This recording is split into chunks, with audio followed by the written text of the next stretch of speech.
তো গাইস আগের দিন দেখলাম অ্যাপেল নিজের একটা ম্যাকবুক প্রো লঞ্চ করেছে। अच्छा তো বেশ ভালো কথা, লঞ্চ করেছে, ভালো কথা। ठीक है। কিন্তু ওই ম্যাকবুকের মনিটরটা দাঁড় করানো শুধু স্ট্যান্ডটার দাম হচ্ছে 80,000 টাকা। মানে বুঝতে পারছো, 80,000 টাকা শুধু মনিটর দাঁড় করানো স্ট্যান্ডের দাম। না মানে মানছি ঠিক আছে, সবকিছু জিনিসপত্রের দাম বাড়ছে, তোমরাও দাম বাড়াচ্ছ, তাহলে মনিটর দাঁড় করানো স্ট্যান্ডের দাম 80,000 টাকা। ওই 80,000 টাকা দিয়ে আমি আমার মনিটরটাও তো দাঁড় করাতে পারবো, কিন্তু ওই মনিটর দাঁড় করানোর চক্করে আমি তো সারা জীবনের জন্য বিছানায় পড়ে যাবো। ভাই 80,000 টাকা আমি পেলে না দুখানা গোটা ডেস্কটপ দাঁড় করে দেবো, তাও আবার গেমিং। তারপর দেখছি একটা ফোন মোছার ক্লথের দাম হচ্ছে 1,900 টাকা।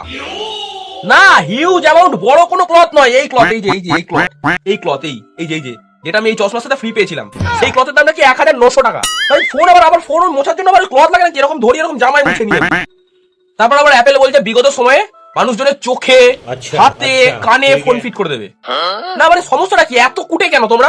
এরকম ফোনটা নিয়ে এরকম ভাবে তো আমরা ভালো ইউজ করতে পারছি, এরকম ভাবে অসুবিধা তো হচ্ছে না। সেটা আবার কানে চোখে লাগানোর কি দরকার আছে?